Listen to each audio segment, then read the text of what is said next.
The Kethvar battlecruiser, Crimson Talon, drifted through the debris field of what had once been the trading post of Zerion Prime.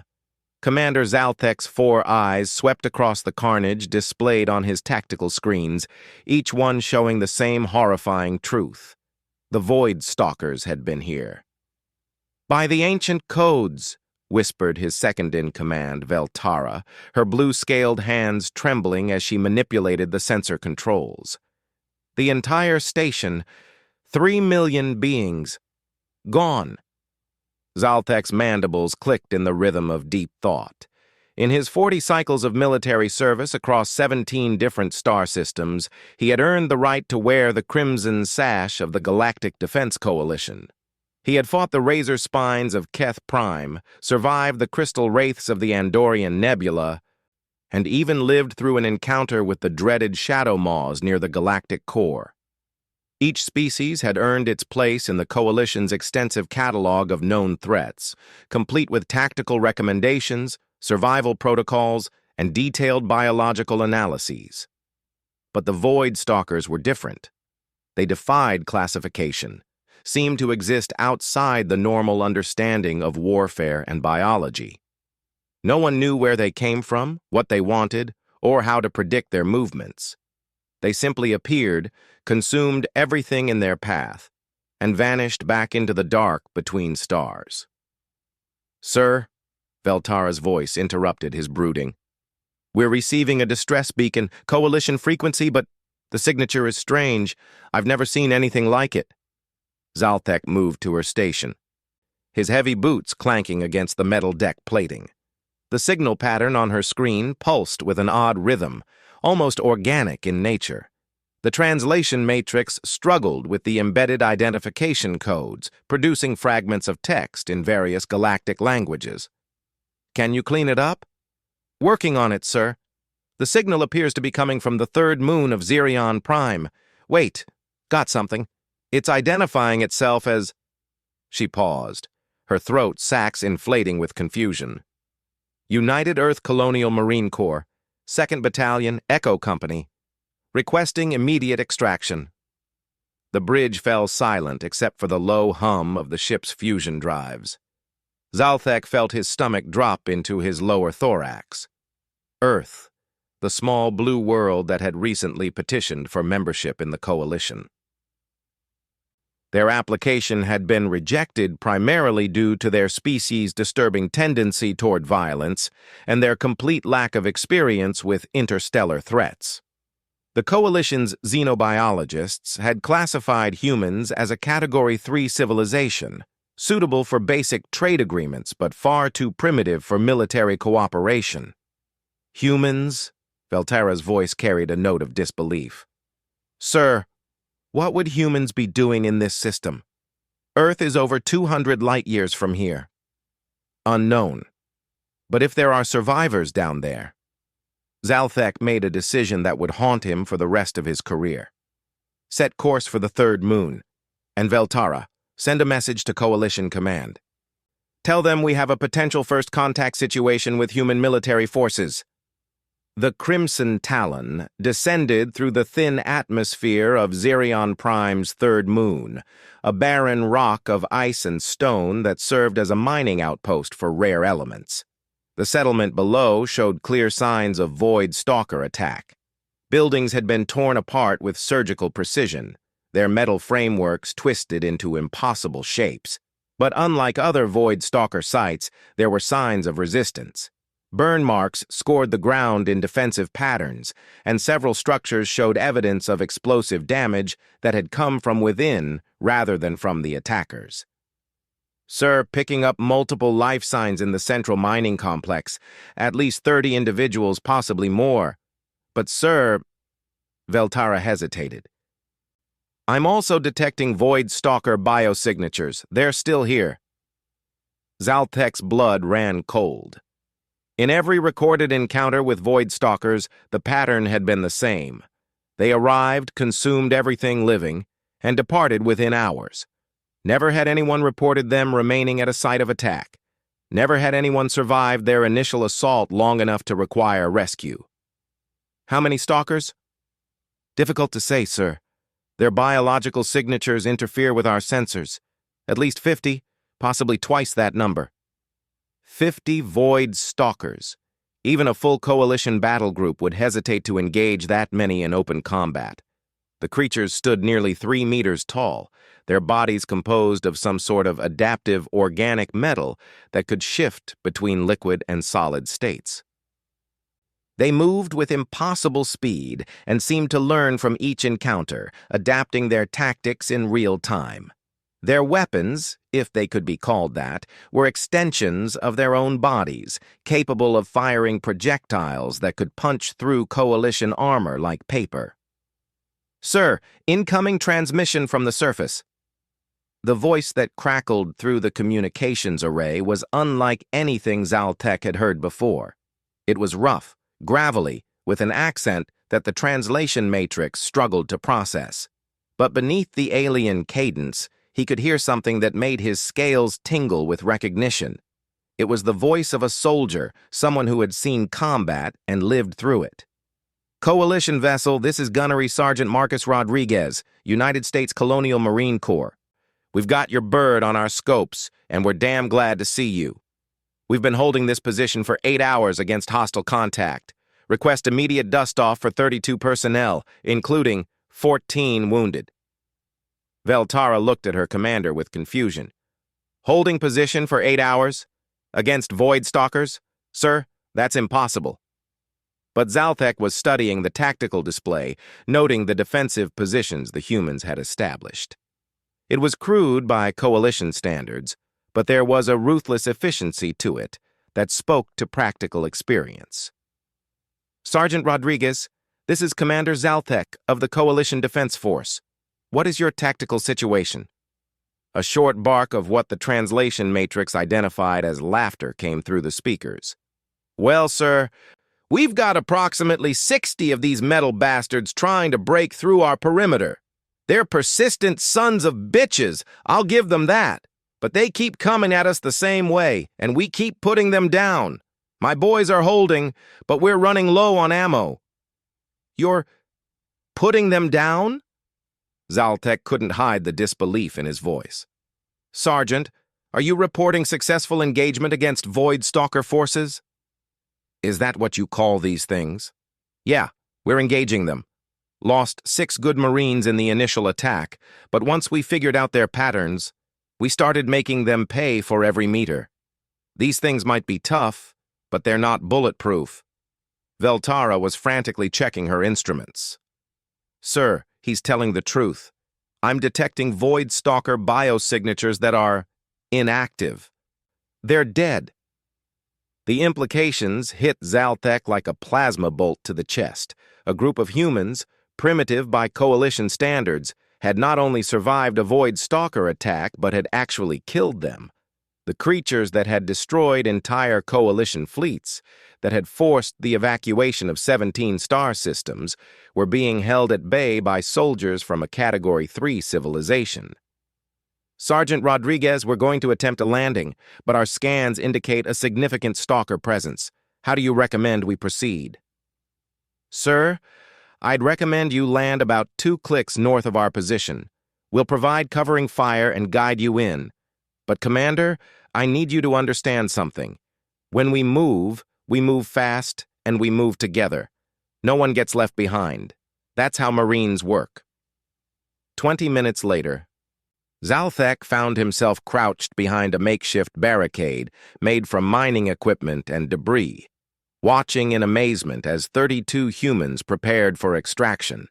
They moved with a coordination that seemed almost telepathic, each soldier knowing exactly where the others would be. Their weapons were primitive kinetic projectile throwers, but they used them with a precision that made coalition energy weapons seem clumsy by comparison. Gunnery Sergeant Rodriguez was exactly what Zaltek had expected, and nothing like what he had imagined. The human was shorter than most coalition species, with brown skin marked by old scars and eyes that seemed to catalog every potential threat in the area. His uniform was torn and stained with substances that the commander preferred not to identify, but he carried himself with the quiet confidence of someone who had been in this situation before. "Appreciate the pickup, Commander," Rodriguez said, his voice calm despite the sounds of combat echoing from the perimeter. "Though I have to say, this is a new one for us. We've fought insurgents, pirates, even some of those crystal spiders on Kepler 442, but these metal things are definitely a first." "Sergeant, how did your forces manage to survive the initial stalker assault?" Rodriguez shrugged, a gesture that Zalthek's cultural database identified as indicating casual dismissal. "Same way we survive anything else, sir. We adapted, we improvised, and we overcame. When the shooting started, we found cover, identified the enemy's capabilities, and developed countermeasures. These things are fast and tough, but they're not smart. They keep using the same attack patterns over and over." A sudden burst of gunfire erupted from the eastern perimeter, followed by the distinctive screech of a dying void stalker. Rodriguez spoke briefly into a device on his collar, then turned back to Zalthek. "That's the signal, sir. Time to move. Johnson and his squad just took out the last of the probing force. We've got maybe 10 minutes before they regroup and hit us with everything they've got." The evacuation proceeded with military precision that impressed even Zalthek's experienced crew. The humans moved in coordinated groups, covering each other's movement with disciplined fire. Their wounded were carried by their comrades without complaint, and not once did any of them suggest leaving someone behind to lighten the load. As the Crimson Talon lifted off from the moon's surface, Zalthek watched the human marines secure themselves in the cargo bay with the same efficiency they had shown in combat. They checked their weapons, tended to their wounded, and prepared detailed after-action reports for their superiors. It was exactly what coalition forces would do, but there was something different about the humans' approach. They didn't seem surprised by what had happened. They treated survival against impossible odds as simply another day at the office. "Sir," Veltara approached him as they cleared the moon's gravity well, "I've been analyzing the tactical data from the surface engagement. The humans achieved a kill ratio of approximately 3-to-1 against Void Stalker forces, using primitive kinetic weapons and improvised fortifications." Zalthek nodded slowly, still processing what he had witnessed. "Schedule a full debrief with Sergeant Rodriguez.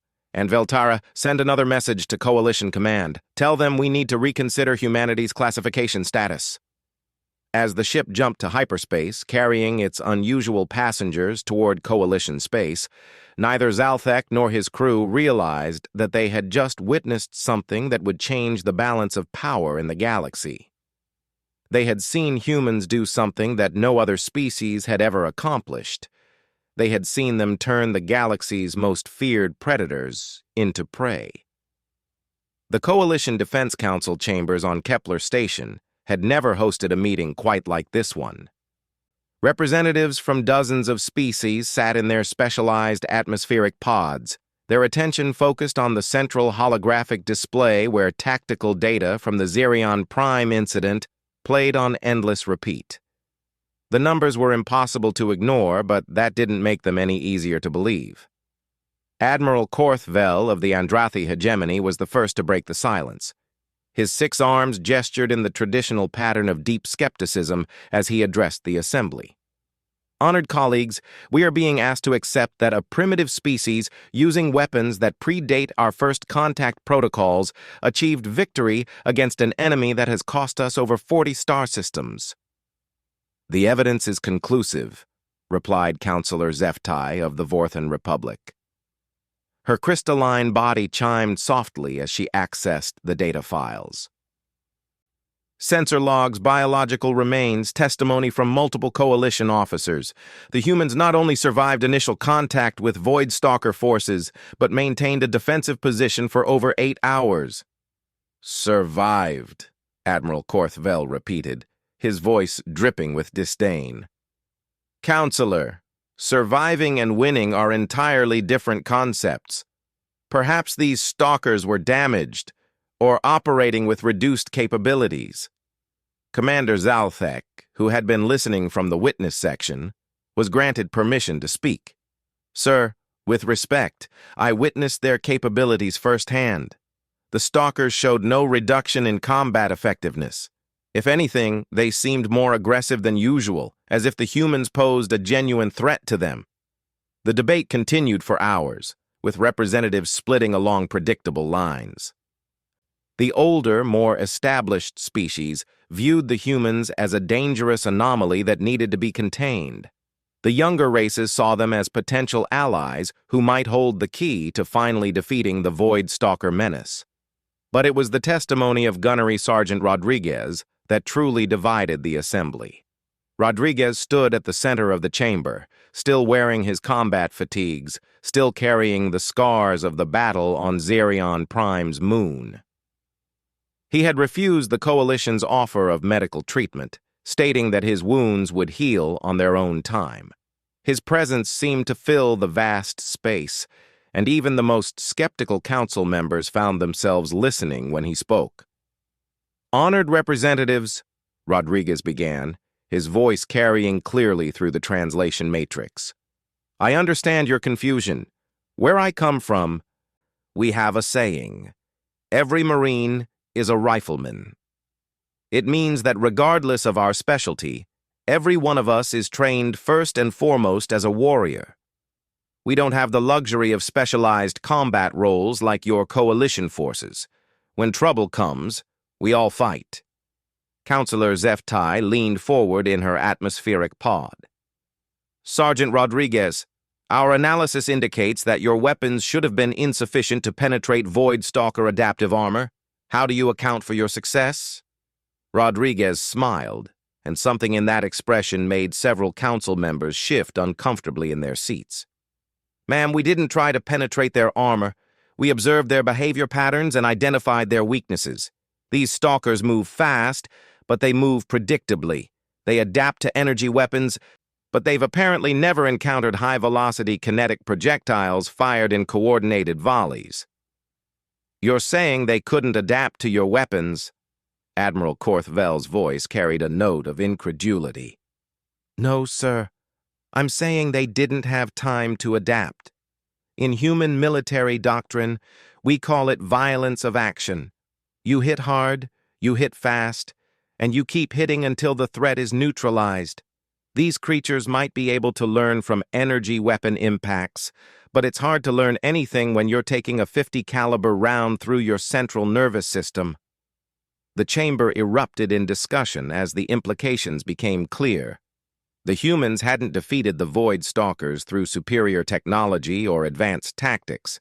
They had won through sheer, brutal efficiency and a willingness to engage in close-quarters combat that other species found abhorrent. 3 days later, Rodriguez found himself in a situation he had never imagined.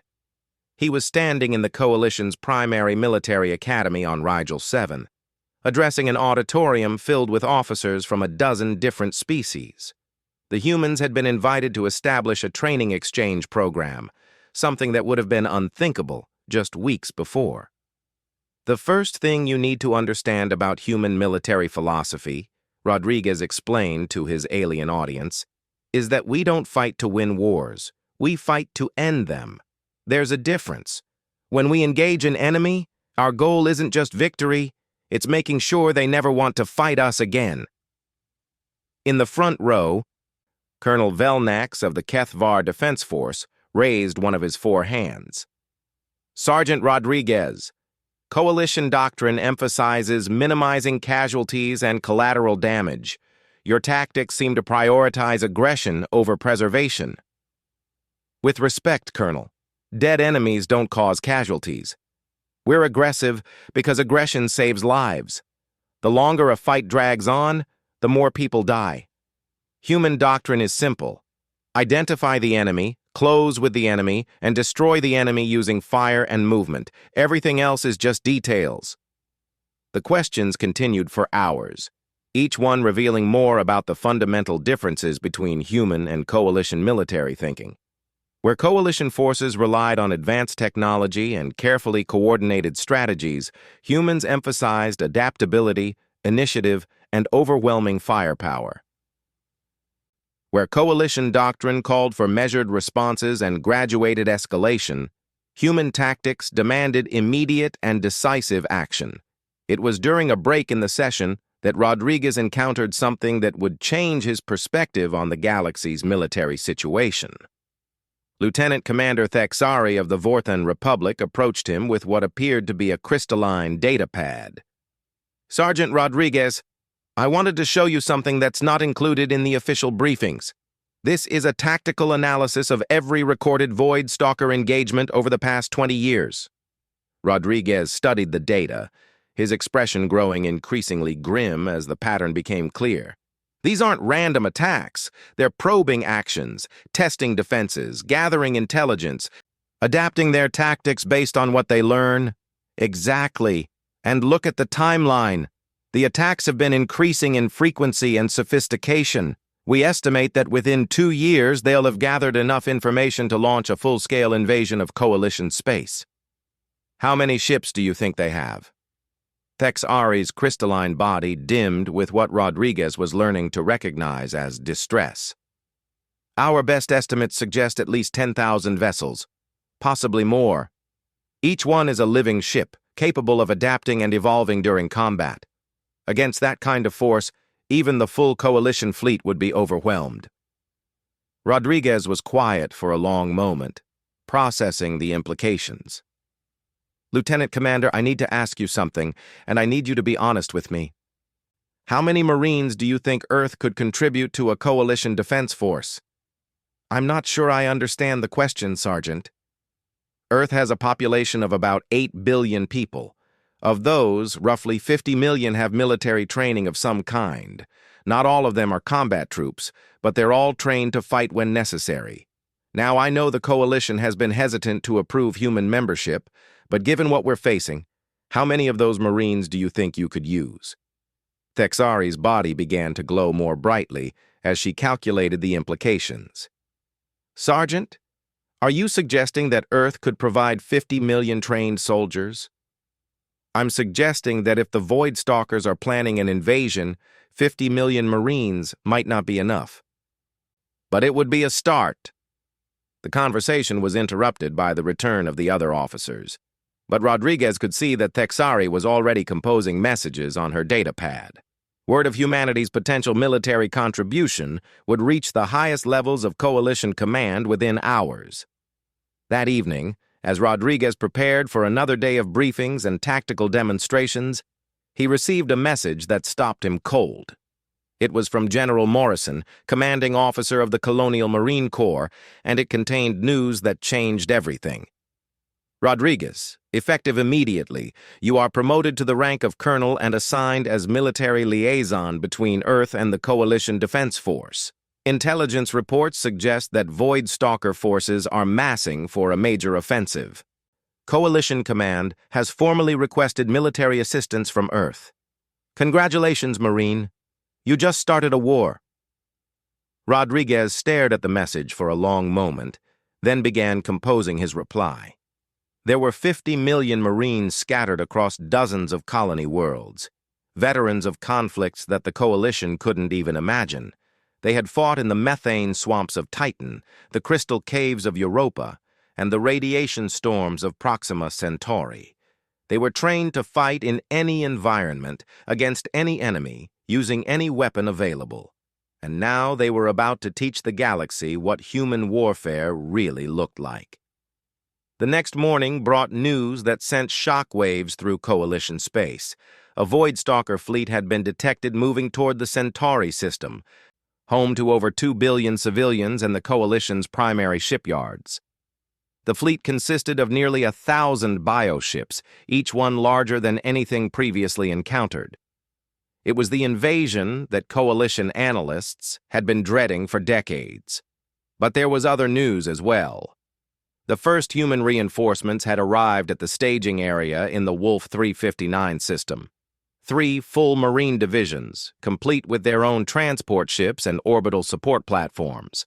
They had traveled from Earth in vessels that Coalition engineers insisted shouldn't be able to achieve faster-than-light travel, using technology that seemed to violate several laws of physics. Rodriguez, now wearing the insignia of his new rank, stood on the bridge of the human cruiser Lejeune as it approached the Coalition fleet. Around him, his staff was busy coordinating with ships from a dozen different species, each one contributing their unique capabilities to the defense effort. "Sir," reported Major Chen, his new intelligence officer, "Coalition Command is requesting a tactical assessment of our capabilities. They want to know how we plan to integrate with their forces." Rodriguez smiled, the same expression that had made Coalition Council members so uncomfortable just weeks before. "Major, send them our standard operational doctrine. Tell them that Marines don't integrate with other forces. Other forces integrate with Marines." As the human ships took their positions in the Coalition battle line, Rodriguez found himself thinking about the Void Stalkers and what they represented. They were predators, perfectly adapted killing machines that had terrorized the galaxy for decades. But they had made one critical mistake.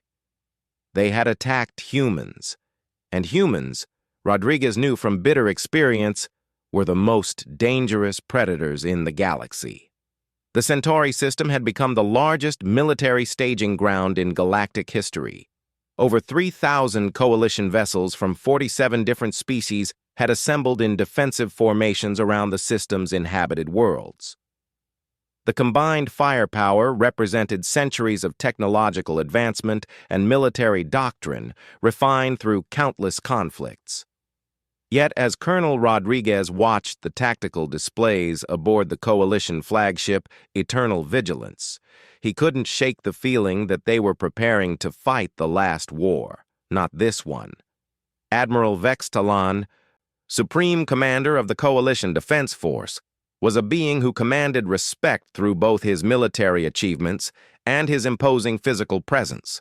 Standing nearly 4 meters tall on his 6 insectoid legs, with compound eyes that could track multiple targets simultaneously, he was considered one of the finest strategic minds in Coalition space. But as he reviewed the fleet dispositions with his senior staff, Rodriguez could see doubt creeping into his posture. "Colonel Rodriguez," the Admiral's voice resonated through the translation matrix with harmonic overtones that indicated stress. "Your human vessels have taken positions outside our standard defensive grid. This creates gaps in our overlapping fields of fire." Rodriguez studied the three-dimensional tactical display, noting the positions of the human ships scattered throughout the Coalition formation like seeds in soil. "Admiral, with respect, we're not trying to fill gaps in your defensive line. We're establishing independent fields of fire. When this battle begins, your ships are going to be fighting for their lives. My Marines are going to be fighting to end this war. I fail to see the distinction, Colonel." "The distinction, sir, is that we're not planning to defend Centauri. We're planning to destroy every Void Stalker that enters this system, and then we're going to follow their trail back to wherever they came from and destroy them there too." The bridge fell silent as the implications of Rodriguez's statement sank in. The Coalition had been fighting a defensive war against the Void Stalkers for over 50 years, evacuating systems and falling back whenever the enemy appeared. The concept of taking the offensive was so foreign to their military thinking that they literally had no tactical doctrine for it. "Colonel," Admiral Vex Talon's voice carried new harmonics that Rodriguez was learning to interpret as curiosity mixed with concern. "Are you suggesting that humanity intends to pursue a war of extermination against the Void Stalkers?" "Admiral, in human military history we have a concept called total war. When an enemy threatens our existence, we don't just defeat them. We eliminate their ability to threaten us again. The Void Stalkers have been terrorizing this galaxy for decades. They've killed billions of sentient beings and destroyed entire civilizations. From a human perspective, they've forfeited any right to continued existence." The silence stretched on until it was broken by Lieutenant Commander Thexari, who had been assigned to the human liaison team. "Colonel, there are ethical implications to what you're suggesting. The Coalition has laws regarding genocide and species extinction. Rodriguez turned to face her, his expression serious but not hostile. "Commander, I understand your concerns. But let me ask you something. When a disease threatens to kill every living being in the galaxy, do you cure it or do you eliminate it? The Void Stalkers aren't a species in any meaningful sense. They're a weapon, created by someone or something we haven't identified yet, and weapons don't have rights." Before anyone could respond, the proximity alarms began sounding throughout the fleet. The Void Stalkers had arrived. The enemy fleet that emerged from hyperspace defied every prediction Coalition analysts had made. Instead of the 1,000 ships they had expected, over 5,000 biovessels materialized at the edge of the system. Each one was different from the others, as if they had been custom designed for specific combat roles. Some were massive dreadnoughts covered in organic armor that seemed to shift and flow like liquid metal. Others were smaller, faster ships that moved with the grace of predatory fish. And scattered throughout the fleet were vessels that seemed to exist partially outside normal space, their forms wavering between solid matter and something else entirely. "By the ancient codes," whispered Admiral Vex Talon, "they've been holding back. All these years, we've only seen a fraction of their true capabilities." Rodriguez keyed his communications array to address the entire human fleet. "All marine vessels, this is Colonel Rodriguez. You are looking at the largest concentration of enemy forces in galactic history. They outnumber us, outgun us, and they think they're going to roll right over us like they have every other force they've encountered." He paused, letting his words sink in. "They're wrong. Marines, you know your mission. Execute with extreme prejudice. What happened next would be studied in military academies for generations. The human ships didn't wait for the Coalition fleet to begin its carefully coordinated defensive maneuvers. They didn't attempt to establish communication with the enemy or demand surrender. They simply attacked. The cruiser Lejeune fired the opening salvo, her railguns hurling tungsten penetrators at a significant fraction of light speed directly into the center of the Void Stalker formation. The projectiles struck with the force of tactical nuclear weapons, punching through bio-armor that had previously been considered impenetrable. 3 enemy vessels died in the first volley, their organic hulls rupturing as the kinetic energy transferred through their superstructures. But the humans weren't finished. As the Void Stalker fleet began to react to this unprecedented aggression, the rest of the human vessels opened fire. Instead of the energy weapons favored by Coalition forces, they used kinetic projectiles, chemical explosives, and weapons that seemed to have been designed specifically for killing living ships. Fusion torpedoes detonated inside biohulls, causing massive internal damage that the Void Stalker's adaptive capabilities couldn't repair. Cluster munitions filled space with millions of small projectiles moving at tremendous velocity, creating fields of destruction that even the most agile enemy vessels couldn't avoid. The Void Stalker response was swift and brutal.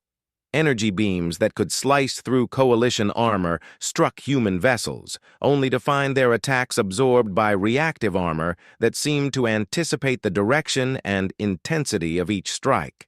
Bioplasma cannons fired living projectiles that should have burrowed through human hulls, only to be intercepted by point defense systems that treated them as hostile organisms rather than weapons. Admiral Vex Talon watched in amazement as the tactical display showed something he had never seen before. The Void Stalker fleet was being pushed back. Ships that had never retreated from any engagement were falling back in confusion, as human tactics proved effective against their adaptive capabilities. "How is this possible?" he asked, his voice barely audible over the sound of battle. Rodriguez, who was coordinating the human fleet's movements with calm efficiency, glanced at the Admiral. "Sir, the Void Stalker's greatest strength is also their greatest weakness. They adapt to threats they understand, but our weapons and tactics are completely outside their experience. They've never faced an enemy that uses kinetic weapons as a primary armament."